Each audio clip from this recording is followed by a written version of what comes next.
जी, तो हम बात कर रहे थे amount in words and amount in figure does not tally.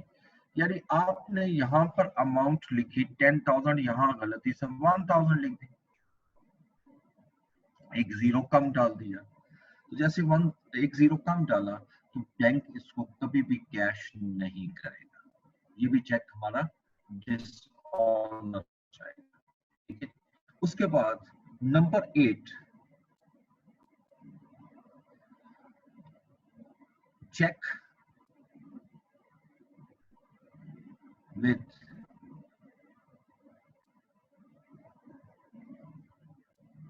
against whom stop payment instructions has been issued.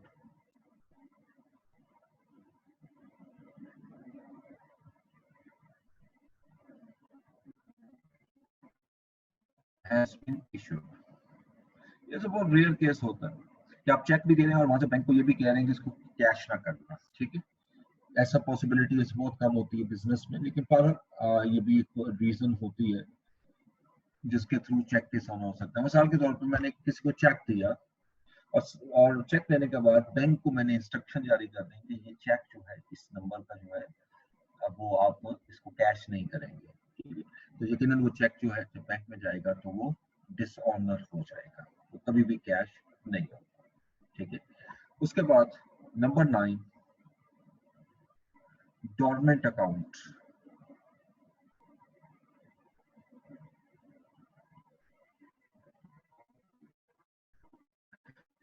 देखिए, बैंक्स में हर वो अकाउंट डोरमेंट होता है जो स्पेसिफाइड पीरियड ऑफ टाइम तक आप कोई ट्रांजैक्शन नहीं करते, उसको डोरमेंट कर देता है। It might be 6 month, it might be 1 year. अब कई दफा ऐसे कस्टमर होते हैं जिनके एक से ज्यादा बैंक अकाउंट होते हैं और एक आधा बैंक अकाउंट बहुत कम यूज करते हैं। ठीक है, तो अगर अब मैंने एक चेक दिया एक ऐसे अकाउंट का जो डोरमेंट है मेरा, ठीक है, और मैंने चेक दे दिया, अब वो जब चेक जमा कराएगा तो यकीनन वो चेक कैसे कैश हो सकता है? बैलेंस मौजूद भी हो और अकाउंट डोरमेंट होगा, जब तक वो एक्टिव नहीं होगा उसमें से पेमेंट नहीं हो सकती। ठीक है, तो ये याद रखना, जब तक चेक एक्टिव ना हो उस वक्त तक आप पेमेंट नहीं कर सकते। तो डोरमेंट अकाउंट की फॉर्म में भी हमारा चेक जो है वो वापस आ जाता है, वो भी रिटर्न हो जाता है। ठीक है, और नंबर 10,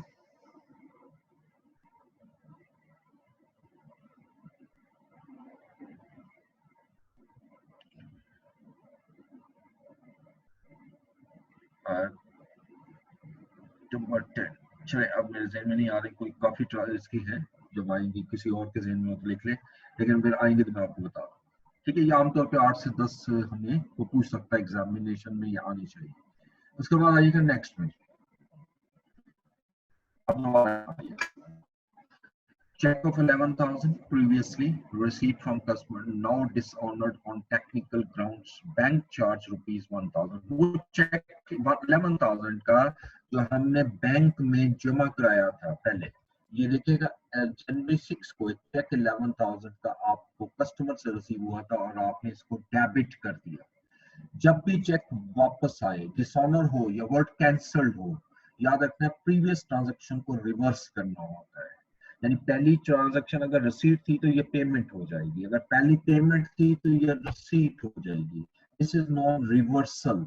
अब यहाँ पर मैं जाऊंगा जनवरी 14 में, और जनवरी 14 में मैं यहाँ पर उसी ट्रांजैक्शन को रिवर्स कर देता हूँ अकाउंट्स रिसीवेबल।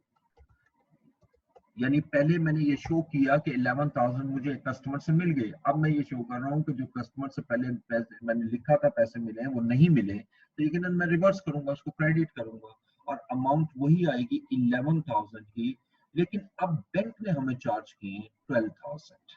ठीक है, तो यहाँ 11,000 मैं लिखूंगा जिस तरह चेक है, लेकिन साथ ही मैं यहाँ पर जनवरी 14 को मैं बैंक जी सर अकाउंट रिसीवेबल क्रेडिट में कैसे आ सकता है? बता तो रहा हूँ कि रिवर्स हो रही है ट्रांजैक्शन, रिवर्सल हो रही है। तो उस सूरत में हम क्रेडिट में लिखेंगे अकाउंट रिसीवेबल को? बिल्कुल होगा, बिल्कुल होगा, क्योंकि आपने से दोबारा पैसे लेने हैं, पैसे मिले ही नहीं आपको। मतलब आपको अगर एक चेक मिलता है किसी कस्टमर से और आप उसको बैंक में जमा करा देते हैं, आप कहते हैं मेरा अकाउंट क्लियर हो गया, लेकिन चेक वापस आ जाता है आपके पास, तो फिर आप क्या करेंगे? आप कस्टमर से दोबारा लेंगे ना पैसे, तो इसलिए रिवर्स करनी पड़ेगी ट्रांजैक्शन जो आप पहले रिकॉर्ड कर चुके हैं। ठीक है। अच्छा, अब ये बैंक चार्जेस भी हमें पे करने पड़े, तो ये 1000 रुपीज। ठीक है। लेकिन कई दफा ऐसा होता है, बल्कि मोस्टली ऐसा होता है कि ये बैंक चार्जेस हमें नहीं पे करने होते हैं, हम आगे कस्टमर से क्लेम कर लेते हैं कि भाई आपकी वजह से हमें ये पे करने पड़े, ये भी आप पे करेंगे। उस सूरत में हम ये बैंक चार्जेस नहीं लिखेंगे, हम सीधी अमाउंट यहाँ 12,000 कर देंगे। बेशक यहाँ 11,000 था, यानी मैंने कस्टमर से 11,000 लिए थे और अकाउंट क्लियर हो गया था, लेकिन चूंकि चेक डिसऑर्डर हुआ तो अब मैंने 11,000 नहीं लेने, उससे 12,000 लेने हैं। तो ऑलवेज रिमेंबर यहाँ 11,000 नहीं आएगा, फिर 12,000 आएगा। ये दोनों सिचुएशन ये ध्यान में रखिएगा। मोस्टली ट्रांजेक्शन में से वही वाली होती है, इसलिए मैं वही कर देता हूँ। चलिए यहाँ पर 12,000 कर, ये जो बैंक ने हमसे चार्ज किया है, हम कस्टमर से चार्ज ले लेते हैं। हमने ये कस्टमर से लेने हैं, हमने अपनी पॉकेट से दे तो दिए हैं, लेकिन हम ये कस्टमर से वापस लेंगे। ये 12,000 हम यहाँ पर इसलिए क्रेडिट करते हैं। ठीक है। नेक्स्ट आइए, जनवरी 17 cash of rupees 9,100 was withdrawn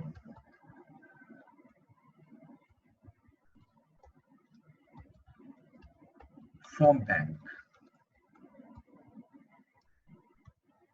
आपने 9,100 का कैश बैंक से विथड्रॉ कर लिया। This is second Contra entry. ठीक है। कॉन्ट्रा एंट्री दो ही होती है, सिर्फ दो किस्म की होती है। Number one, when the cash is deposited into the bank, जो कि ट्रांजैक्शन नंबर 3 में आपने देखा, ये ट्रांजैक्शन नंबर 5 में देखा था, दिस वन। और number two, when the cash was withdrawn from the bank, जब कैश आप बैंक में से निकलवाएंगे या कैश आप बैंक में जमा कराएंगे। दो सिचुएशन ऐसी होती हैं जहां पर ये आ जाए तो आप इसको कॉन्ट्रा एंट्री ट्रीट करते हो। ठीक है। अब यहाँ पर देखते हैं कैश और बैंक के पॉइंट ऑफ से। चूंकि कैश में बैंक से विथड्रॉ कर रहा हूँ, तो कैश के पॉइंट ऑफ से देखें तो कैश बिजनेस में इन होगा, लेकिन बैंक से जब मैं विथड्रॉ कर रहा हूँ तो बैंक बैलेंस नेचुरली मेरा कम हो जाएगा। मैं इसको आउट का वर्ड लिखूंगा। अब कितना कैश, अच्छा अब कैश जब इन हो रहा है तो मुझे इसको डेबिट करना है, बैंक को क्रेडिट करना है। कॉन्ट्रा एंट्री में मैंने समझाया था, पहले दोनों तरफ डेट लिख लें। ठीक है। अच्छा, अब अक्सर क्वेश्चन स्टूडेंट मुझसे क्वेश्चन करते हैं कि जी इसके सामने आना चाहिए, यानी यहाँ जैसे पहली एंट्री मैंने की थी ये जनवरी 5 की, तो ये बिल्कुल एग्जैक्ट इसके सामने आ रही थी। अब ये जनवरी 17 जब मैं लिखता हूँ तो इसके सामने ऑलरेडी एक ट्रांजैक्शन है, तो क्या मुझे इसको नीचे मूव कर देना चाहिए? Not at all. आपकी बेसिकली डेबिट साइड अलग चल रही होती है और क्रेडिट साइड अलग। अब सी का वर्ड शो करके बस शो करते हैं कि ये कॉन्ट्रा है, तो दोनों तरफ मैंने लिख दिया 17,000 और 70,000। अच्छा, अब जरा आइएगा अमाउंट में, डेबिट क्या होगा और क्रेडिट क्या होगा।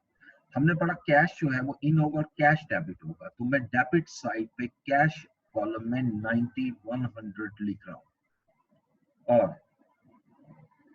क्रेडिट साइड पर बैंक कॉलम में 9,100 लिख दूंगा। जैसे मैंने ये लिखा, अब चूंकि कैश में अमाउंट है तो ऑपोजिट अकाउंट बैंक आएगा, और अगर यहाँ पर बैंक में अमाउंट है तो ऑपोजिट अकाउंट कैश आएगा। मैं यहाँ पर भी कॉन्ट्रा यूज करूंगा और मैं यहाँ पर भी कॉन्ट्रा यूज करूंगा, सी फॉर कॉन्ट्रा। ठीक है। ये दो किस्म की कॉन्ट्रा ट्रांजैक्शन है।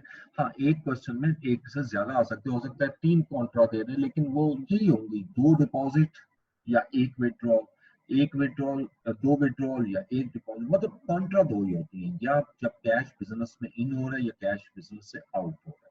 एक और पॉइंट उससे भी देखें तो कॉन्ट्रा एंट्री में बिजनेस के ओवरऑल कैश पे फर्क नहीं पड़ता, चाहे मैं बिजनेस का कैश रखूं या कैश अपने पास रखूं, दोनों सूरतों में मेरा टोटल कैश में कोई फर्क नहीं। ठीक है। इसलिए भी हम इसको कॉन्ट्रैक्ट एंट्री कहेंगे। अब आइएगा नेक्स्ट, जनवरी 19 और इस तरह की ट्रांजैक्शन करते हैं, cash of rupees 7,000 was withdrawn as for petty cash, petty expenses. 7,000 rupees का आपने बिजनेस से कैश निकलवाया, और इवन फ्रॉम बैंक भी लिख देता हूं, ठीक है, हम यहाँ पर फ्रॉम बैंक भी लिख देते हैं ताकि इसी ट्रांजैक्शन से सिमिलैरिटी रखेगा, फ्रॉम बैंक। अब आपने 7,000 रुपीस का बैंक से कैश विड्रॉ कराया फॉर पेटी एक्सपेंसेस, ठीक है जी। सो एनीवन मुझे बताइएगा क्या ये कॉन्ट्रा ट्रांजैक्शन ट्रीट करूंगा इसको?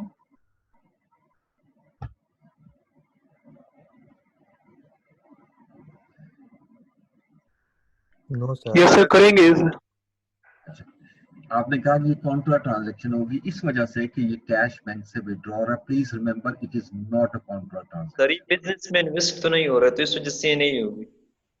हाँ, ये बेसिकली हमारे एक्सपेंसेस के लिए हम निकाल रहे हैं, और पेटी cash is not a cash.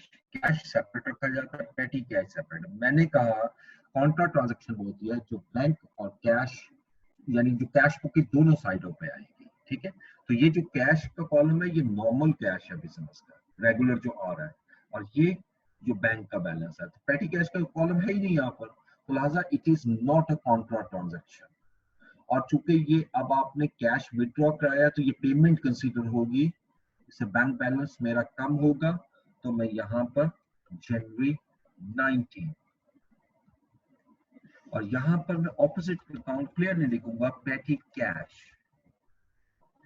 पेटी कैश के लिए मैं दे रहा हूँ, और बैंक पे 7,000 मेरा विड्रॉ हो रहा है, तो बैंक को 7,000 क्रेडिट कर देगा, ठीक है। उसके बाद जनवरी 22 check amounting to rupees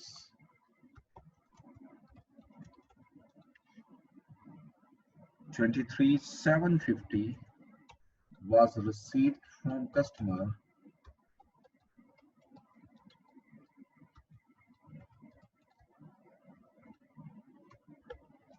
against full settlement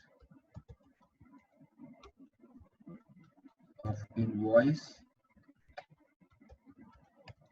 of rupees 25,000। 23,750 का एक चेक है, वो आपने कस्टमर से रिसीव किया था against full settlement of invoice of rupees 25,000। Tell me is it receipt और पेमेंट? रिसीट। रिसीट। चूंकि आप चेक रिसीव कर रहे हो कस्टमर से, तो ये मैं रिसीट साइड पे लाऊंगा, और इसकी डेट है जनवरी 22। ओके, अब यहाँ पर जो अमाउंट आ रही है ऑपोजिट अकाउंट, यकीनी बात है कस्टमर से रिसीव कर रहे हैं, तो अकाउंट से रिसीवेबल लिखूंगा, और 23,750 का चेक है, तो मैं चेक यहाँ 23,750 का लिखूंगा। लेकिन इनवॉइस चूंकि 25,000 की थी, डिफरेंस आ रहा है 1250 का, तो 1250 के अमाउंट में डिस्काउंट अलाउड होगा, ठीक है। ये सेपरेट आएगी डिस्काउंट अलाउड, ठीक है। तो ये याद रखना है कि जहां डिस्काउंट आ जाए बस डिस्काउंट कॉलम में अमाउंट पुट करनी है, नथिंग मोर। उसके अलावा आपने वहां और कुछ नहीं लेना, सिर्फ और सिर्फ अमाउंट पुट करनी है। उसके बाद नेक्स्ट आएंगे जनवरी 24।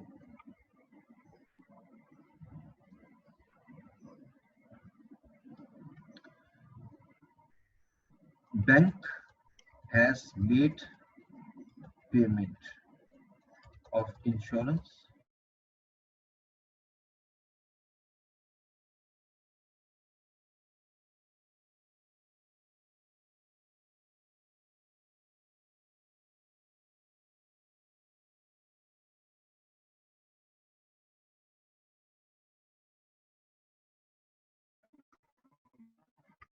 bank has made of rupees payment of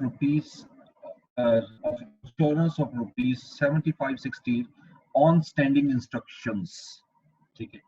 so well tell me, it is receipt और पेमेंट?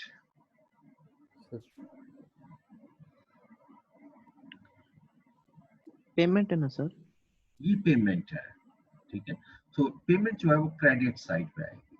अच्छा, अब बड़ी इंटरेस्टिंग, यहाँ तो चेक दिया ही नहीं है हमने, तो ये होता क्या है स्टैंडिंग इंस्ट्रक्शंस, इसको भी डिस्कस करेंगे।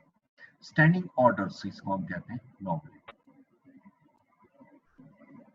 एक होता है स्टैंडिंग ऑर्डर और एक होता है डायरेक्ट डेबिट। असल में ये सारी टर्मिनोलॉजीज हैं जो हमें सीखनी है, क्योंकि आगे भी एक चैप्टर आएगा बैंक रिकंसिलिएशन, वहां पर भी हमारी ये यूज होगी। व्हाट इज स्टैंडिंग ऑर्डर और what is direct debit? Both are payments. ये भी पेमेंट है और ये भी पेमेंट है। ये दोनों पेमेंट जो है ये बिजनेसमैन के कहने पर बैंक कर रहा है। आपने बेसिकली पर आपने चूंकि जो ज्यादा कॉमर्स से रिलेटेड नहीं है, जो कॉमर्स से रिलेटेड है, हमने बैंक के फंक्शन में एक चीज पढ़ी थी, या शायद इकोनॉमिक्स जिन्होंने पढ़ी है तो उन्होंने वहां पढ़ा होगा कि bank act as an agent, bank agency services provide कर रहा होता है। एजेंसी सर्विसेज का मतलब भी यही होता है कि बैंक जो है वो एजेंट के तौर पर काम करते हुए on behalf of the client वो पेमेंट्स रिसीट भी करता है और पेमेंट भी करता है, ठीक है। तो ये याद रखेगा, स्टैंडिंग ऑर्डर की जो पेमेंट आ रही है, डायरेक्ट डेबिट की जो पेमेंट आ रही है, ये दोनों पेमेंट्स हैं। लेकिन दोनों में फर्क क्या है? Standing order on going payment होती है, ठीक है, और डायरेक्ट डेबिट आपकी ऑन गोइंग पेमेंट जरूर होती है लेकिन अमाउंट फिक्स नहीं होती। मिसाल के तौर पे मैंने इंश्योरेंस प्रीमियम पे करना है और मंथली पे करना है, तो बैंक को मैं इंस्ट्रक्शन जारी कर देता हूं कि आप हर महीने की इस डेट को इतनी अमाउंट जो है वो मेरे अकाउंट में से इस अकाउंट में ट्रांसफर कर देना, यानी पेमेंट कर देना। या आपने रेंट पे करना है बिल्डिंग का और आप इंस्ट्रक्शन जारी कर देते हो कि इस पीरियड से लेकर इस पीरियड तक हर महीने इस डेट में आपने ये पेमेंट मेरे अकाउंट से करनी है। अब उसमें मुझे बैंक को बताने की जरूरत नहीं है, जैसे वो डेट आएगी मेरा बैंक से पैसे निकल जाएंगे और वो पेमेंट हो जाएगी। लेकिन दूसरी तरफ डायरेक्ट डेबिट में क्या फर्क है कि अब मैं उसको हर महीने का यूटिलिटी बिल पे कर देना, तो मैं अमाउंट कैसे बताऊंगा? स्टैंडिंग ऑर्डर में अमाउंट बताना जरूरी है, वहां पर अमाउंट तब तक नहीं आ सकती जब तक बिल नहीं आएगा। तो लिहाजा जब बिल आएगा आप उसको बताओगे कि इतनी अमाउंट है और बैंक उसमें से पे कर देगा। दोनों में सिर्फ डिफरेंस इतना है, अदरवाइज दोनों पेमेंट्स हैं जो बैंक कर रहा है ऑन बिहाफ ऑफ कस्टमर, ठीक है। तो लिहाजा यहाँ पर जब ये पेमेंट आ जाएगी तो जनवरी 24 में जाता हूँ मैं और ये 7560 की पेमेंट कर रहा हूँ अगेंस्ट इंश्योरेंस, और ये चूंकि बैंक के थ्रू पेमेंट हो रही है, बेशक चेक नहीं लिखा, ये 7560 मेरे बैंक अकाउंट से निकल जाएगा, ठीक है। अब यहाँ आते हैं नेक्स्ट में, ये ट्रांजैक्शन सर इस पेमेंट पे बैंक चार्जेस भी लेते हैं? बैंक इस पे सर्विस पे मंथली चार्जेस लेता है, ठीक है। ये हर ट्रांजैक्शन पे नहीं लेता, ठीक है। तो वो ये होता है कि महीना जब खत्म होता है तो बैंक अपने चार्जेस काट लेता है, जो उसके साथ एग्रीमेंट हुआ होता है, चाहे ट्रांजैक्शन हो या ना हो, वो बैंक फिक्स कर लेता है। Okay sir. जनवरी 26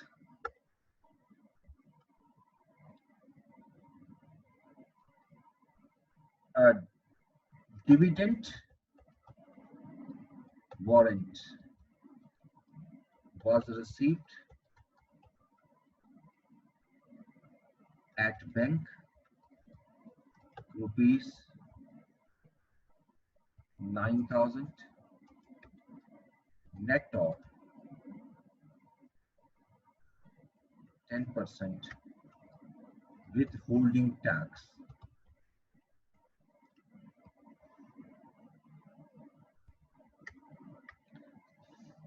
This is very interesting entry.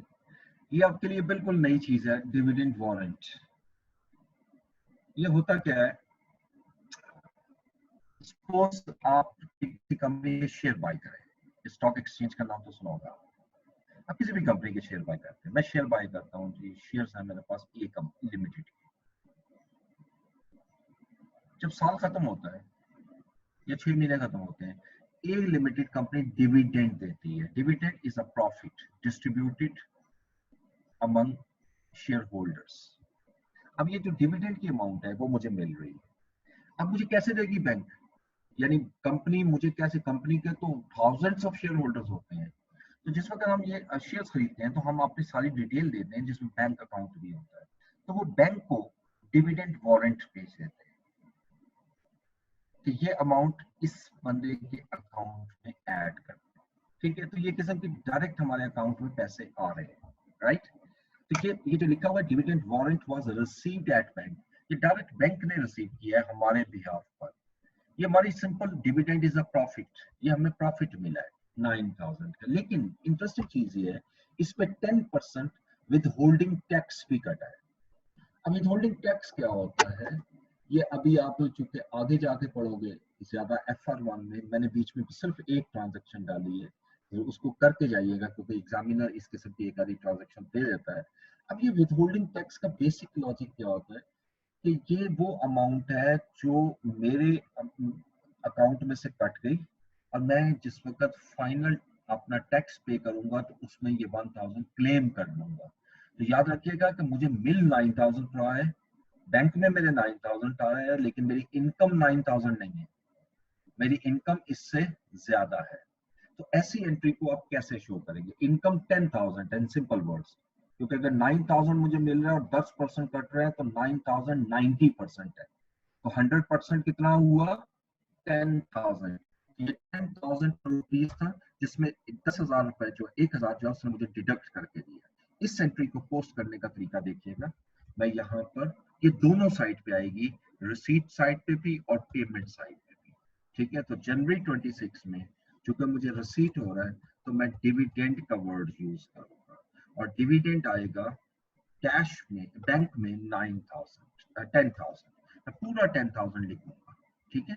हालांकि मुझे 10,000 तो नहीं मिला, लेकिन साथ ही मैं यहाँ जनवरी 26 को यहाँ लिख दूंगा विद होल्डिंग टैक्स, इसको WHT कहते हैं, ये काफी है, एब्रीविएशन यूज कर लेते हैं।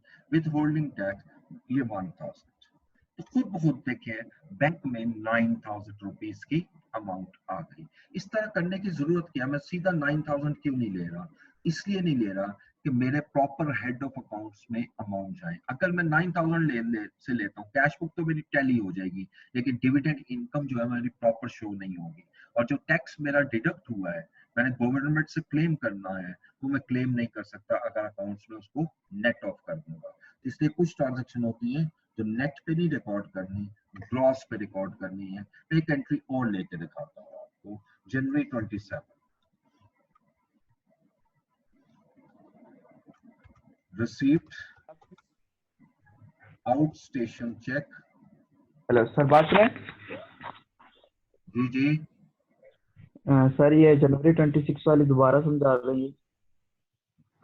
कौन सी? ये अगली कर रहा हूँ, उसी से रिलेटेड है, तो दोनों देख लें, फिर नहीं समझ आएगी फिर दोबारा क्वेश्चन कर लीजिए। Receive out station cheque from customer and bank credited amount at rupees 7250 after deducting rupees 250 as clearing charges.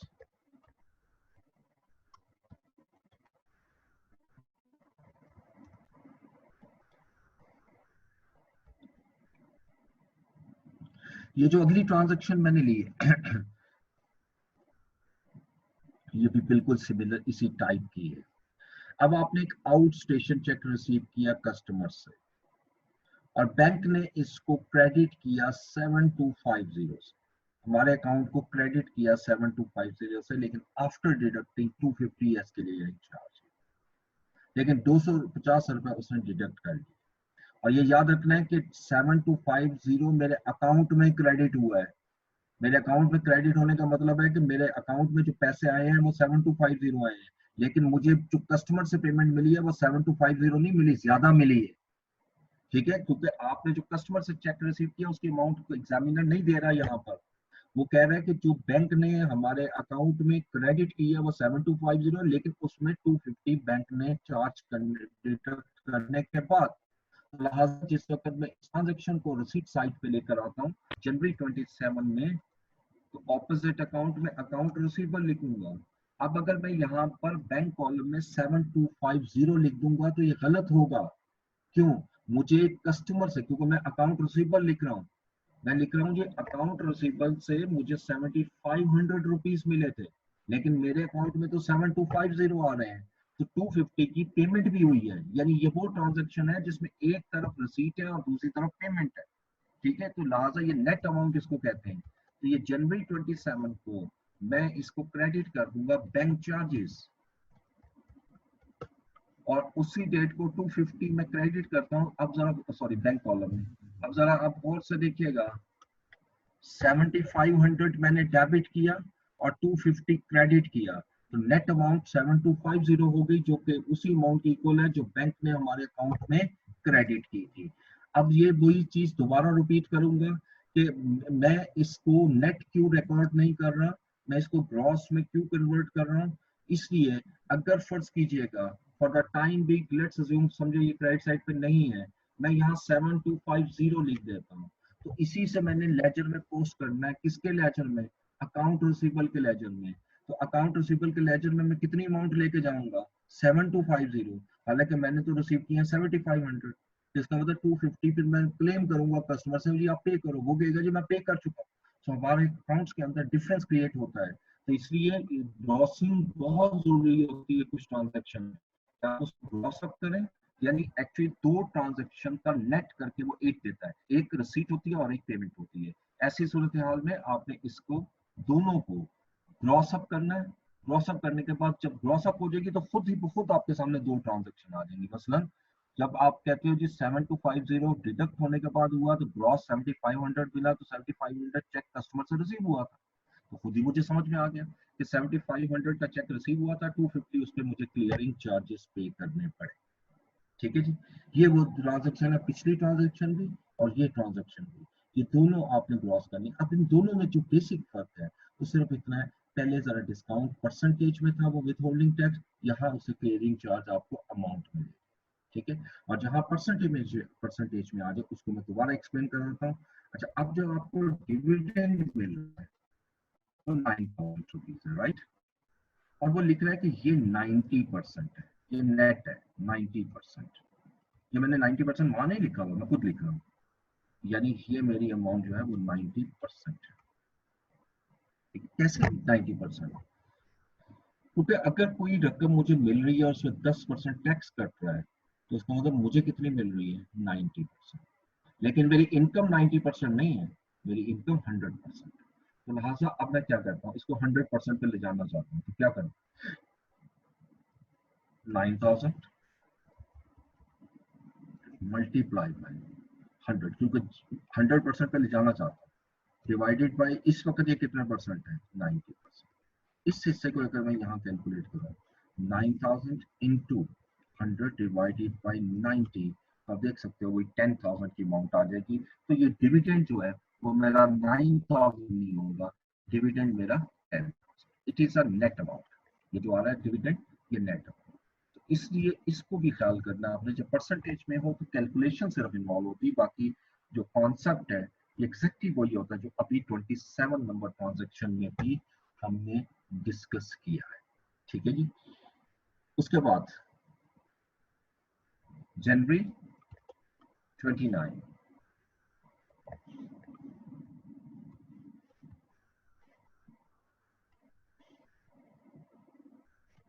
check paid for salaries rupees 27,500 and stationery rupees 2,000। आपने चेक पे किया 27,500 का सैलरीज का और 2,000 स्टेशनरी का। तो ये जनवरी 20, क्योंकि ये दोनों पेमेंट्स हैं, और दोनों को मैं कंबाइन नहीं कर सकता, दो डिफरेंट हेड की पेमेंट है, दोनों को अलग शो करूंगा। पहली पेमेंट मैं कर रहा हूँ सैलरीज की, ये सैलरीज एक्सपेंस में आएगा क्योंकि दोनों के हेड सेपरेट होते हैं। और ये पेमेंट यहाँ पर बैंक कॉलम में 27,500 आएगी। और फिर आपने जनवरी 29 को एक और चेक किया, स्टेशनरी का ये दो अलग चेक होंगे और स्टेशनरी की अमाउंट जो है वो 2,000 रुपीज की आ गई। ठीक है, ये मैंने सारी ट्रांजैक्शन आपके सामने की। अब सिर्फ बैलेंसिंग रह गया, लेकिन बैलेंसिंग से पहले हम अटेंडेंस मार्क कर लूंगा।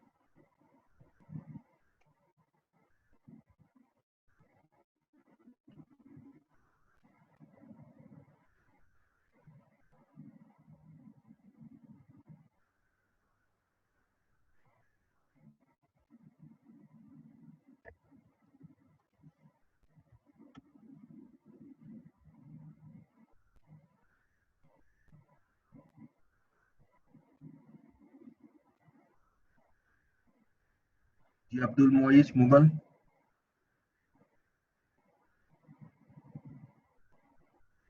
अब्दुल मोइज सफदर, सर अब्दुल मोइज प्रेजेंट है। कौन सा? अब्दुल मोइज मुगल। अच्छा जी। और Abdul Moiz Safdar, अफरारुल Haq, Aftarul Haq, Ahmad Abbas, present sir. Ahmad Niyaz, present sir. Aliya Kawal, present sir. Aman Waheed, present sir. Aqsa Irfan, Ayesha Meherban, present. Suriha Shahzad,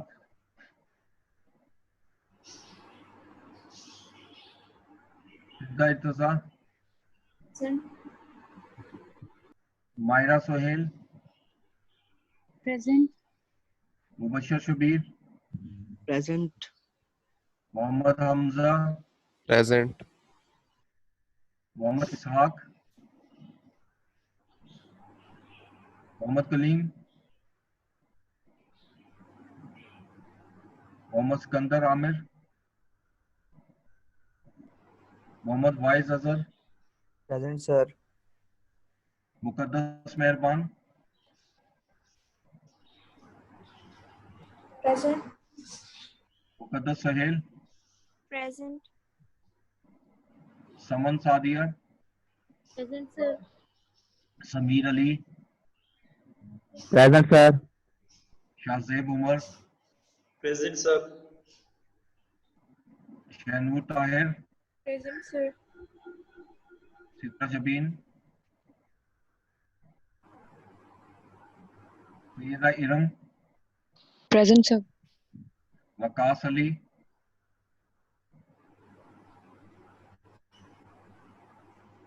Zainul Abidin,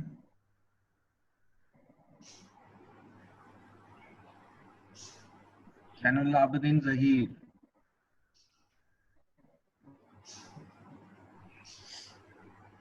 कोई स्टूडेंट जिसकी अटेंडेंस ना हुई हो?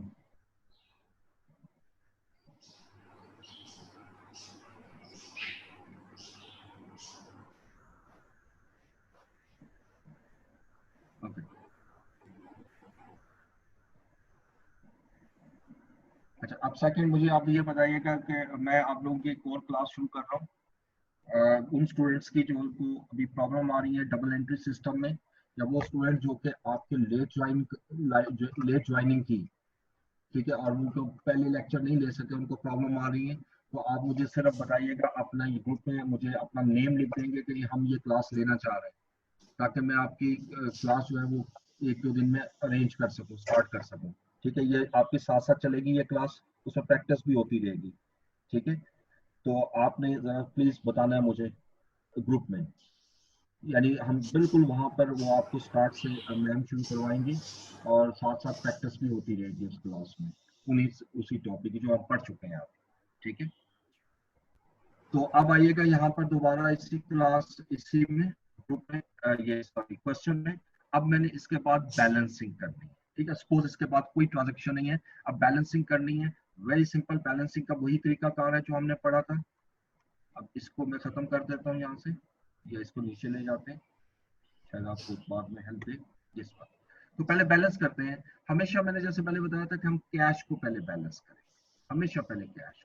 रीजन कि कैश का हमेशा डेबिट साइड ज्यादा होगी, हमेशा कैश की डेबिट साइड ज्यादा होगी। तो इसको हम पहले टोटल करें।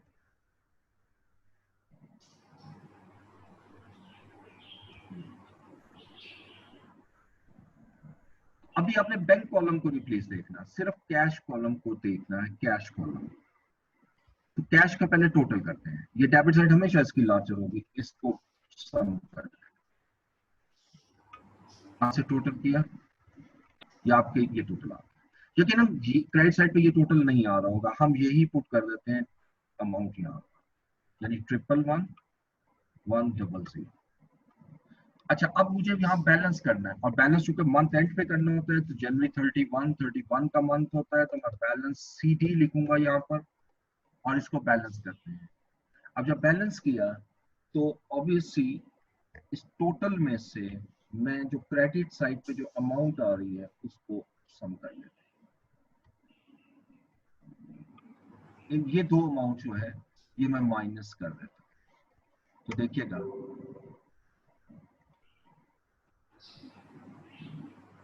Is equal to this minus some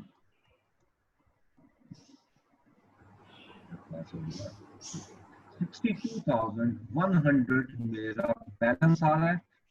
balance मैं नेक्स्ट में आगे लेके जाऊंगा February 1, और यहाँ लिखूंगा बैलेंस ब्रॉट डाउन, और बैलेंस ब्रॉट डाउन जो मेरे पास आएगा वो आएगा यहाँ पर 62,100, राइट। इसी तरह मैं बैंक को बैलेंस करता हूँ। देखो बैंक एक वाइड अकाउंट है जो होता बाय नेचर एसेट है, लेकिन ये लाइबिलिटी भी हो सकता है, इसकी क्रेडिट साइड भी ज्यादा हो सकती है। तो लिहाजा इसके लिए मुझे दोनों साइडों को पहले देखना पड़ेगा। डेबिट साइड का टोटल आ रहा है 92,000, लेकिन क्रेडिट का ज्यादा है, तो इसका मतलब इसकी क्रेडिट साइड ज्यादा है। तो मैं इसकी क्रेडिट साइड को टोटल करता हूँ पहले, जो सी साइड ज्यादा होगी उसको टोटल करें सम। और मैंने जानबूझ के ऐसी ट्रांजेक्शन ली है, ऐसा क्वेश्चन लिया जिसपे क्रेडिट बैलेंस आए आपका, ये टोटल किया, ये देखिएगा टोटल आ रहा है 122,400। ये टोटल मैं यहाँ पुट करूंगा 122,410, और अब इसका बैलेंस यहाँ लाऊंगा जनवरी 31, और यहाँ लिखूंगा बैलेंस CD। अब बैलेंस करने का क्या तरीका है, वही बैलेंस आपने यहाँ लिख दिया। अब इसमें से यानी इस टोटल में से जो ऊपर अमाउंट्स आ रही हैं उसका टोटल माइनस कर देते हैं, यहां से लेकर यहां तक ये माइनस किया तो ये 30,160। अब जरा प्लीज रिमेंबर, इसको मैं खास तौर पे हाईलाइट करूंगा दोनों बैलेंसेस को, ये वाला बैलेंस और ये बैलेंस,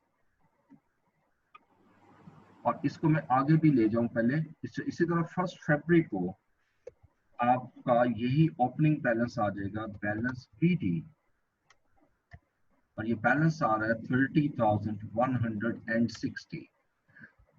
जो आप देख रहे हो कि बैलेंस आपकी यहाँ पर क्रेडिट साइड पे आ रहा है, क्लोजिंग बैलेंस क्रेडिट साइड पे आ रहा है, ये क्रेडिट बैलेंस नहीं है, ये डेबिट बैलेंस है, ठीक है, जो कि आपको यहाँ पर नजर भी आ रहा है। और जो आपकी डेबिट साइड पे क्लोजिंग बैलेंस नजर आ रहा है बैंक का, ये डेबिट बैलेंस नहीं है, ये क्रेडिट बैलेंस है। यानी इन अदर वर्ड्स ये आप देख सकते हो 3160 क्रेडिट साइड पे एज एन ओपनिंग बैलेंस आ रहा है, इसी को हम ओवरड्राफ्ट कहते हैं। ओपनिंग बैलेंस भी तो ओवरड्राफ्ट किया हुआ था ना, तो क्लोजिंग बैलेंस भी ओवरड्राफ्ट है 30,160।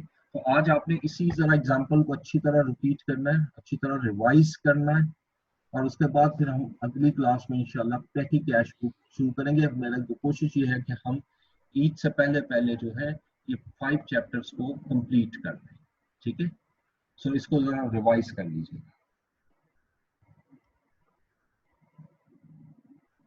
कुछ सेकंड रह गए क्लास खत्म होने में। तो थैंक यू सो मच।